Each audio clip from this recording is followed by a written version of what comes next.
दोस्तों, आइडिया तो हम सबके पास होता ही है, पर उस आइडिया को इम्प्लीमेंट करने का दम हर किसी में नहीं होता। आज हम बात करने वाले हैं एक ऐसे आदमी के बारे में ही जिसने आइडिया सिर्फ सोचा ही नहीं बल्कि उसे इम्प्लीमेंट भी करा। और इनका नाम है सुले लावसी, जो कि ओनर है बमर कंपनी के। और ये अभी रिसेंटली शार्क टैंक में भी आए थे और इन्हें फंड भी मिला था नमिता और अमन गुप्ता से।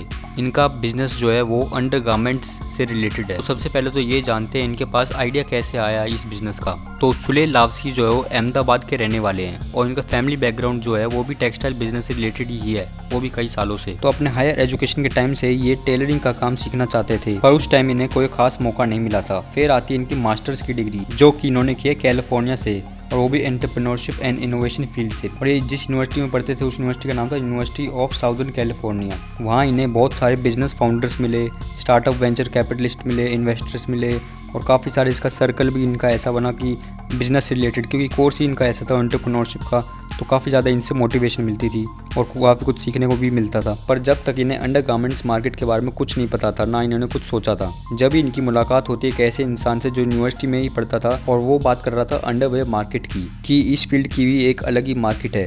तो ये ऐसी नॉर्मली बातें कर रहे थे, क्योंकि इनका कोर्स जो है बिजनेस से रिलेटेड है, तो ऐसी बातें रोज़ होती ही रहती हैं बिजनेस से रिलेटेड, एंटरप्रेन्योरशिप से रिलेटेड। तो वहाँ से इनको ये आइडिया है कि हाँ भाई, मार्केट तो है पर ये एग्जिस्टिंग मार्केट है, कोई नई मार्केट नहीं है, बहुत पुरानी मार्केट है।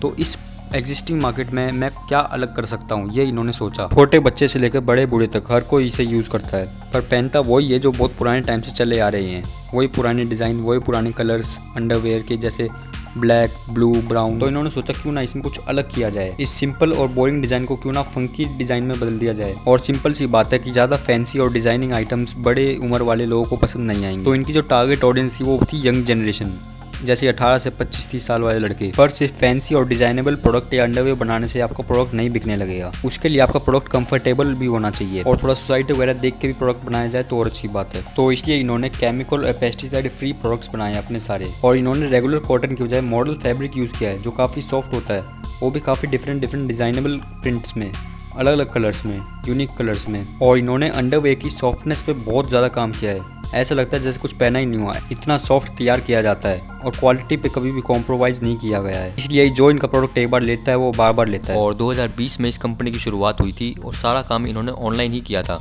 शुरू से लेकर अब तक भी इनका सारा काम ऑनलाइन ही है, ऑफलाइन की मार्केट में अभी तक आए ही नहीं है, ये सारा काम ऑनलाइन ही कर रहे हैं अभी तक। उस टाइम इन्हें सबसे बड़ा चैलेंज जो लगता था वो था रॉ मटेरियल का जुगाड़ नहीं हो पा रहा था, क्योंकि बड़ी फैक्ट्री स्मॉल क्वांटिटी में माल प्रोवाइड नहीं कर रही थी और इनको चाहिए थी स्मॉल क्वांटिटी। तो इसलिए इन्होंने स्मॉल फैक्ट्री से माल लेना शुरू किया, क्योंकि वहाँ आपको स्मॉल क्वांटिटी में भी माल मिल सकता है। इन्होंने सस्टेनेबिलिटी पे ज़्यादा से ज़्यादा फोकस करने की कोशिश की है, जहाँ फैब्रिक रोल से लेकर यार्न स्टेज तक। अब अगर फंडिंग की बात करें तो जैसे कि आप सब लोग जानते हो कि 75 लाख तो इन्होंने अमन गुप्ता और नमिता से ले लिए थे शार्क टैंक से। बाकी 1.5 करोड़ के आसपास इन्होंने सिंगापुर की बी नेक्स्ट कंपनी से लिए हुए हैं, और 50-60 वेंचर कैपिटलिस्ट और इन्वेस्टर भी जुड़े हुए हैं इसमें। शुरू में इनको वेंचर कैपिटलिस्ट से अप्रोच करने में थोड़ी प्रॉब्लम होती थी, पर बाद में धीरे धीरे करके नॉर्मल होता गया और सीखते गए धीरे धीरे करते। और इन्होंने बताया था कि पैसे से ज़्यादा ज़रूरी है इन इन्वेस्टर्स और वेंचर कैपिटलिस्ट की एडवाइस और फीडबैक और ओवरऑल अप्रोच की ब्रांड बिल्डिंग कैसे करें शुरू में। इस कंपनी में इनकी खुद की पर्सनल होल्डिंग है 44% के आसपास, ESOP की होल्डिंग है 10% के आसपास,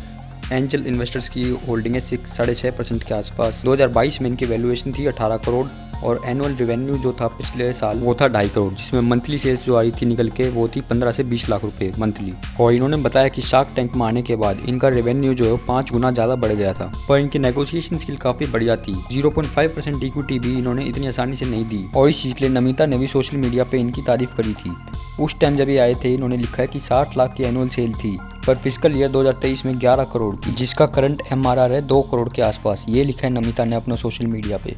और इनका सेल्स, प्रॉफिट और रेवेन्यू ऐसे ही बढ़ता जाएगा, क्योंकि जो ये अंडरवेयर इंडस्ट्री है 13% CAGR से हर साल बढ़ रही है। और सूर्य ने ये भी कहा था कि 2 साल बाद ये ऑफलाइन मार्केट में भी अच्छे से आ जाएंगे और इंडियन मार्केट के बाहर भी, मतलब इंटरनेशनल मार्केट में भी ट्राई करेंगे। और ये वही बंदा है जिसको अश्नीर ने गुस्से में कहा था कि ये सब दोगलापन है और मैं अभी निकालता हूँ तेरा दोगलापन। उस टाइम से लेकर अब तक ये डायलॉग काफ़ी ज़्यादा फेमस और वायरल भी हुआ। पर अश्नीर ने ऐसा इसलिए कहा था क्योंकि सुले जो है वो नमिता और अमन से ऑफर लेना चाहता था, तो अश्नीर को इसलिए गुस्सा आया था कि और बाकी हम सारे पागल बैठे हैं यहाँ। और अगर प्राइस रेंज की बात करें जो मैंने इनकी वेबसाइट पे देखा था, तो ऑन एन एवरेज 300 से लेकर 700 रुपये के बीच में इनके ज़्यादातर प्रोडक्ट्स हैं। और अगर लड़कों की कैटेगरी के बारे में बात करें तो इनके पास मिलता है men's shorts, boxers, trunks, brief, pyjamas and T shirts, और वुमेन्स की भी एक अलग ही कैटेगरी है इनकी वेबसाइट पे। आपका क्या व्यू है इस कंपनी को लेकर कमेंट सेक्शन में जरूर बताना, और चैनल पर नए हो तो लाइक शेयर सब्सक्राइब जरूर करना। मिलते हैं अगली वीडियो में। Thanks for watching.